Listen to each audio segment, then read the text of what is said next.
ಮಾಗಡಿಯ ಶಾಸಕರು ಆದ ಬಾಲಕೃಷ್ಣ ಅವರು ಕಾರ್ಯಕ್ರಮಕ್ಕೆ ಸ್ವಾಗತ. ಬಾಲಕೃಷ್ಣ ಅವರು ನಮಸ್ಕಾರ. ಅವ್ರನ್ನ ಪ್ರಶ್ನಿಸೋದಕ್ಕೆ ಮಾಗಡಿ ಬಿಡದಿ ಭಾಗದಿಂದ ಅನೇಕ ರೈತರು ಬಂದಿದ್ದೀರಿ, ರಾಜಕೀಯ ಪಕ್ಷಗಳ ಪ್ರತಿನಿಧಿಗಳು ಬಂದಿದ್ದೀರಿ. ನಿಮ್ಮೆಲ್ಲರಿಗೂ ಕಾರ್ಯಕ್ರಮಕ್ಕೆ ಸ್ವಾಗತ. ಒಂದು ಟ್ಯಾಂಕ್ಸು ಇಲ್ಲ, ಒಂದು ಹಾಯಿ ಇಲ್ಲ, ಒಂದು ಬಾಯಿಯೂ ಇಲ್ಲ, ಇಷ್ಟೇ.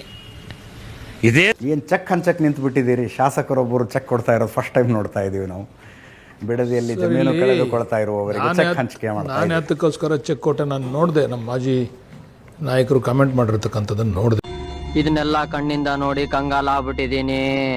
ನಾನು ಯಾಕೆ ಚೆಕ್ ಕೊಡೋದಕ್ಕೆ ನಿಂತೆ ಅಂತಂದರೆ, ಇಲ್ಲಿ ನಾವು ಟೌನ್ಶಿಪ್ ಮಾಡಿದಾಗ ಇವ್ರ ಹತ್ರ ದುಡ್ಡೇ ಇಲ್ಲ ಅಂತೇಳಿ ಅಪಪ್ರಚಾರ ಮಾಡಿದ್ರು. ಸುಮ್ಮನೆ ಇದನ್ನು ಅರ್ಧಂಬರ್ಧ ಮಾಡಿ ನಿಲ್ಲಿಸ್ಬಿಡ್ತಾರೆ, ಇವ್ರ ಹತ್ರ ದುಡ್ಡೇ ಇಲ್ಲ ಅಂತೇಳಿ.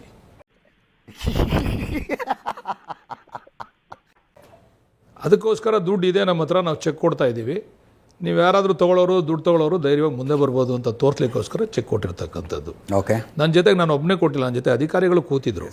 10 ಲಕ್ಷ ಕೊಡ್ತೀನಿ, ಇಂಪ್ರೂವ್ ಮಾಡ್ಬಿಟ್ರೆ ಅಲ್ಲೇ 10 ಲಕ್ಷ ಬೇಡ, 10 ಕೋಟಿ ಕೊಡ್ತೀನಿ.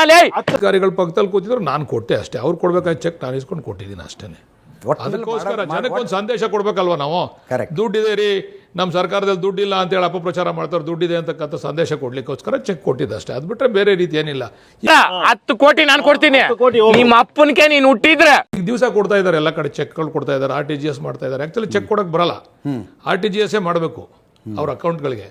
ಸುಮ್ಮನೆ ಸಾಂಕೇತಿಕವಾಗಿ 7 ಜನಕ್ಕೆ ಕೊಟ್ಟಿದ್ದೀವಿ. ಈಗ ರೆಗ್ಯುಲರ್ ಆಗಿ RTGS ನಡೀತಾ ಇದೆ. ಒಟ್ನಲ್ಲಿ ಮಾಡೋದೆ ಟೌನ್ಶಿಪ್. ಸರಿ, ನೋಟಿಫಿಕೇಶನ್ ಫೈನಲ್ ಆಗಿದೆ. 3 ಹಳ್ಳಿದು 3 ಹಳ್ಳಿದಾದ್ಮೇಲೆ ಈಗ ಮಧ್ಯೆ ಅದೊಂದು ಬಿಡೋದು ಇದೊಂದು ಸೇರಿಸ್ಕೊಳ್ಳೋದು ಬರಲ್ಲ ಅದು. ಓಕೆ, ಅದರಿಂದ ಎಲ್ಲದಕ್ಕೂ ನೋಟಿಫಿಕೇಶನ್ ಆಗಲೇಬೇಕಲ್ಲ ಸರ್. ಫೈನಲ್ ನೋಟಿಫಿಕೇಶನ್ ಆಗಲೇಬೇಕು, ಟೌನ್ಶಿಪ್ ಆಗ್ತದೆ. ಈಗ ಮುಖ್ಯಮಂತ್ರಿಗಳು ಬ್ರೇಕ್ಫಾಸ್ಟಿಗೆ ಸಿಕ್ಕಿದ್ರು, ಅವ್ರಿಗೂ ಇದೇ ಕೇಳ್ತಾ ಇದ್ದೆ ನಾನು. ಎಲ್ಲ ಸರ್ಕಾರದಲ್ಲಿ ಮೊದಲ ಅರ್ಧ ಅವಧಿಯನ್ನು ಟಫ್ ಡಿಸಿಷನ್ಸಿಗೆ ತಗೋತಾರೆ, ಆ ನಂತರದ ಅರ್ಧ ಅವಧಿಯಲ್ಲಿ ಫುಲ್ ಪಾಪ್ಯುಲರ್ ಡಿಸಿಷನ್ಸ್ ಮಾಡೋದು. ನಿಮ್ಮ ಸರ್ಕಾರದಲ್ಲಿ ಎಲ್ಲ ಉಲ್ಟಾ ಆಗ್ತಿದೆ.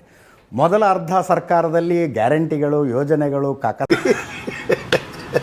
ಸಾಹೇಬಂಗೆ, ನಾನಾ ಪಾಟೀಲ್ಗೆ ಎಲ್ಲ ಮಾಡಿ, ಸೆಕೆಂಡ್ ಹಾಫ್ನಲ್ಲಿ ಬಂದಾಗ ನಾವು ಬಿಡದಿಲ್ ಟೌನ್ಶಿಪ್ ಮಾಡ್ತೀವಿ, ಗ್ಯಾರಂಟಿ ಯೋಜನೆಗಳ ಪಟ್ಟಿ ಪರಿಷ್ಕರಣೆ ಮಾಡ್ತೀವಿ, ಎಲ್ಲ ಟಫ್ ಡಿಸಿಷನ್ ಸೆಕೆಂಡ್ ಪಾರ್ಟಿಗೆ ಇಟ್ಕೊಂಡಿದ್ದೀರಿ ನೀವು. ಪೊಲಿಟಿಕಲಿ ರಾಂಗ್ ಮೂವ್ ಅಲ್ವಾ ಸರ್ ಇದು?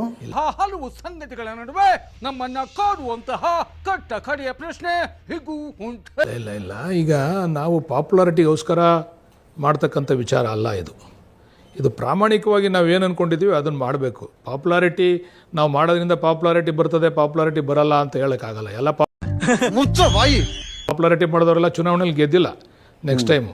ಅದರಿಂದ ನಾವು ಏನು ಅಂದ್ಕೊಂಡಿದ್ದೇವೆ, ಏನು ಮಾಡಬೇಕು ಅಂತೇಳಿ ನಾವು ಸಂಕಲ್ಪ ಇಟ್ಕೊಂಡಿದ್ದೇವೆ, ಅದನ್ನು ಮಾಡ್ತಾ ಇದ್ದೀವಿ ಅಷ್ಟೇ.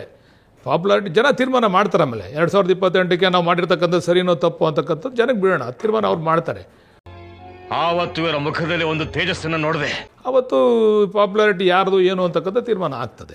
ಅದೊಂದು ನೀರಿನ ಟ್ಯಾಂಕ್ ಇದೆಯಲ್ಲ, ಟ್ಯಾಂಕ್ ಮೇಲೆ ನಿಂತ್ಕೊಂಡು ಭಾಳ ಜನ ಶೂಟಿಂಗ್ ಮಾಡಿದರು ಸರ್. ಎಷ್ಟು ದೂರ ನೋಡ್ತೀರ ಅಷ್ಟು ತೆಂಗಿನ ಮರಗಳು, ತೋಟಗಳು, ಅಂಥ ಫಲವತ್ತಾದ ಭೂಮಿಯಲ್ಲಿ ನೀವು ನೋಡಕ್ಕೆ ಸ್ವಲ್ಪ ಸೈಲೆಂಟ್ ಆಗಿ ಕಾಣಿಸ್ತಾರೆ, ಬಟ್ ಸಖತ್ ಗೋಳಿಕತ್ತಾರೆ ನಮ್ಮನ್ನ. ಲೇಔಟ್ ಮಾಡಕ್ಕೆ ಹೊರಡ್ತೀನಿ, ನೀವು ಟೌನ್ಶಿಪ್ ಮಾಡಕ್ಕೆ ಹೊರಡ್ತೀನಿ ಅಂದರೆ ಹೆಂಗೆ ಸರ್?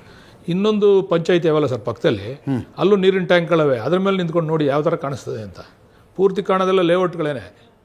ಇವರು ರೆಡ್ ಝೋನ್ ಮಾಡದೆ ಹೋಗಿದ್ರೆ 2006ರಲ್ಲಿ ಏನೇನೋ ಕತೆಗಳು ಹೇಳಿ ನನ್ನ ಮನಸ್ಸು ಕೆಡಿಸಿ ನನಗೊಂದು ಮಾತು ಹೇಳ್ದೆ ನೀನು ಒಬ್ಬನೇ ಹೋಗಿದೆಯಲ್ಲ, ಇದೇನ ಇದು ಕೂಡ ಇವತ್ತು ಅಲ್ಲಿ ಯಾವುದು ಗಿಡಗಳು ಮರಗಳು ಇರ್ತಿರಲ್ಲ. ಯಾರೋ ರಿಯಲ್ ಎಸ್ಟೇಟ್ನವ್ರು ಬಂದು ಸೈಟ್ಗಳು ತಗೊಂಡು, ಜಮೀನುಗಳು ತಗೊಂಡು ಮಾರಾಟ ಮಾಡಿ, ಸೈಟ್ಗಳನ್ನ ಮಾರಾಟ ಮಾಡಿ ಹೋಗ್ತಿದ್ರು.